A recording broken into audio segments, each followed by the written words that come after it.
Welcome to How You Livin', a transformative podcast featuring best-selling author, inspirational speaker, and minister, Dr. Rick Rigsby. And now, Dr. Rick.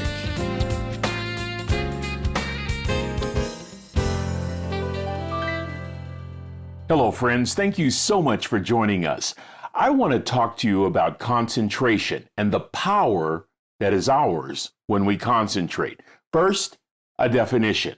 Concentration is to focus one's attention or mental effort on a particular object or activity.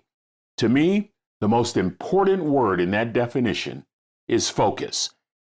This subject is very personal with me. I have attention deficit disorder. Actually, it's been a blessing. You see, it forces me to discover strategic ways to increase my focus so that I can concentrate more effectively. However, as a child in the 1960s, it was frustrating to say the least. I had no idea why I wasn't able to focus in school. My parents were frustrated with my grades, yet I tested at a high aptitude and I could retain almost anything. It wasn't until I got to graduate school years later that I made two discoveries. First, I have a photographic memory. And second, when I push myself, I can focus. I can concentrate. I combined those two discoveries and came up with a real simple way to survive the heavy workload of a doctoral program. It's a strategy I refer to as 45-15. I discipline my focus for a period of time, and then I reward myself and then repeat the cycle. Here's how it works. I force myself to concentrate the first 45 minutes of each and every hour that I'm working on a project, knowing that in the final 15 minutes, a reward awaits. In graduate school at the University of Oregon back in the 1980s, those 15-minute rewards range from a quick workout to going outside to a snow-covered front yard and making snow angels. These days, my rewards are a bit less exhausting, but nonetheless rewarding. I taught myself that concentration is a learned behavior. It's a choice. It's a choice that I must intentionally make several times throughout the day. And it's an activity that requires constant maintenance. Sports psychologist Natalie Durand-Bush says, in the athletic world, the key is to concentrate on your focus. Listen to this. Durand-Bush says the skill of focusing is about realizing where to put your attention and being able to make those shifts very quickly, almost at a subconscious level, because everything is happening so fast. Learning how to do this involves training with different distractions that might make an athlete lose focus during a critical moment, and then bringing their attention back to the game. You see, friends, distractions are inevitable in competition as well as in life. But professional athletes acknowledge distractions, but they train their minds. They train to control their minds, regulate focus, control emotions, and reach the state of flow necessary for maximum concentration. Here's a great example. Icon Tiger Woods. Now, when Tiger would practice putting, his whole focus was to putt the ball in the hole. However, his father had a different agenda. His father would try to distract him. So as Tiger is focused on the hole, Father Earl would try to distract Tiger by jingling keys or by dropping coins into a can so that he could make noise. Anything to distract Tiger. Tiger remained focused, and I think you would agree with me that it's paid off. I recall my days on the football coaching staff at Texas A&M University. Before a Saturday away game in a particularly noisy stadium, and by the way, most away games are played in noisy stadiums, we'd pipe in music and crowd noise during practice. We'd pipe in noise at a maximum decibel level. We tried everything to distract our players during practice. Why? because by anticipating distractions and creating contingency plans, our players can avoid losing their focus. The athlete is fully prepared for the distractions because the brain is trained to minimize the unknown. Our brain can be trained to minimize distractions. Instead of hitting the panic button, the player remains in the moment, maintains focus, and executes the planned response. Aidan Moran is a professor of cognitive psychology. He argues that we should think of concentration like a spotlight. Instead of thinking about something we can lose, think about how concentration is never lost, but misplaced, which means we can regain our focus. According to Moran, regarding concentration as a spotlight is a very powerful idea. You can never lose your concentration. It's always somewhere. The key is to regain it. So, friends, regardless of the task, whether trying to putt a ball into a hole or complete a work project or improve your tennis swing, or in my case, work on my golf game, here are 3 universal tips that I believe will help us increase focus and strengthen concentration. Number 1, only focus on what you can control. In golf, I cannot control the placement of the sand trap. I cannot control where the water hazard is, but I can control where I choose to focus. If my focus is on the water, guess what? Chances are I'm going to hit the ball right into the water every time. So I must change my target. Remember what Professor Moran said?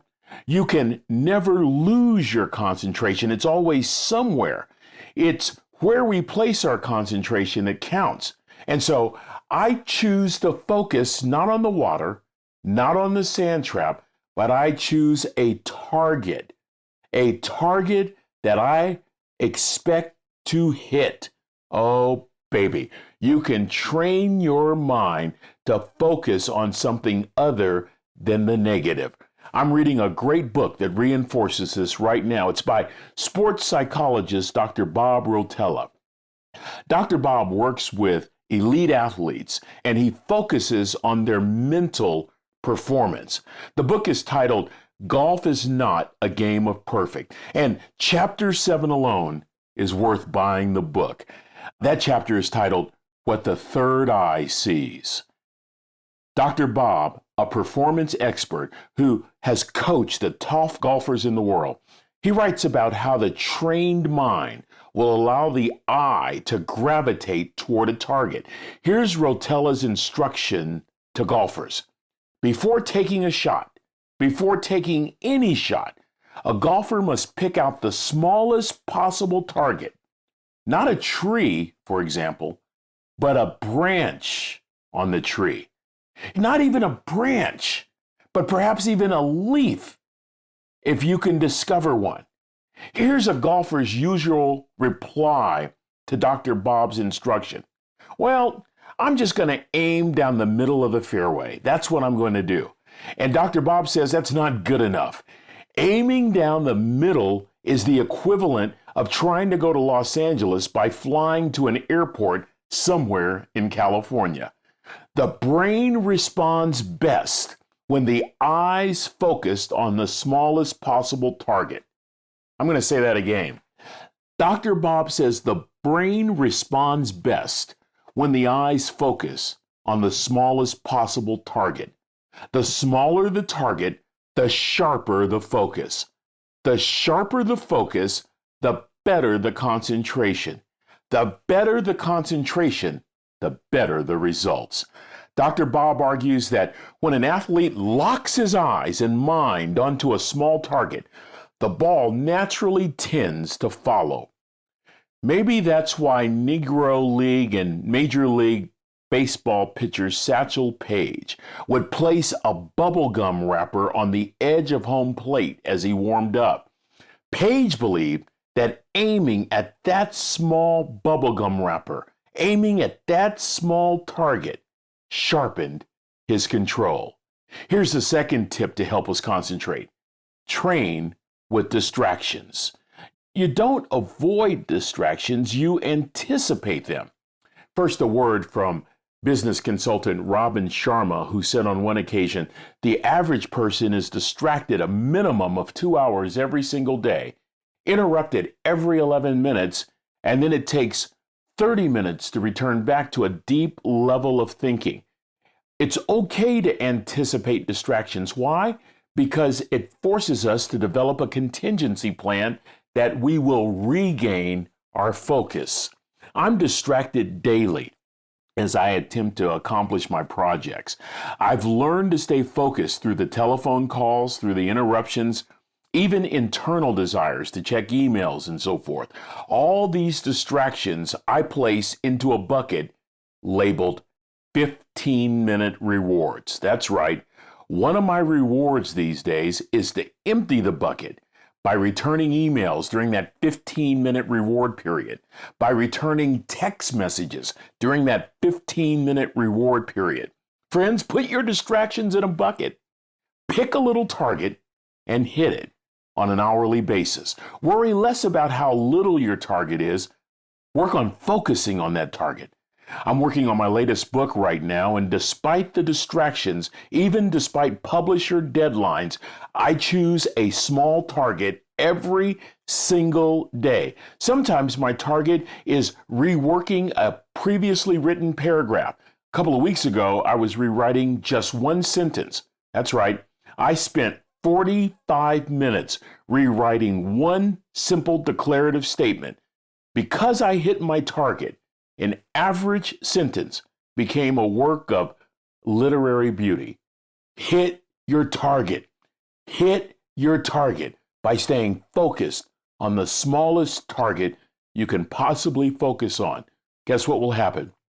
You will strengthen your concentration. Here's the third tip to improve concentration. Focus on the process, not the outcome. I was privileged to serve under legendary college football coach R.C. Slocum. I was his life skills coordinator, a character coach, if you will. I'll never forget a championship game back in 1998, and we were behind at halftime. It was 17-3, as I recall. We were playing Kansas State for the Big 12 championship at the RCA Dome in St. Louis, Missouri. And we were behind. And it was probably one of the greatest halftime speeches I'd ever heard Coach Slocum give, and I heard a lot of them. And it was also one of the shortest speeches. And here was the key charge to the players, the coaches, and the staff. Here it is. Coach Slocum said, "Don't look at the scoreboard, just play the next play." Oh, friends, how often do we go through life looking at the scoreboard, looking at the outcome, and missing key moments throughout the day to sharpen our focus so that we can improve our concentration? You see, in competitive environments, failure is inevitable. That's why the truly great athletes develop amnesia. They learn from failure, then they move on. They don't focus on the outcome. They don't focus on the scoreboard. They focus on the moment. The focus is not on the failure. That's destructive. They make the focus on something that is productive, that is in the present, that is in the here and now.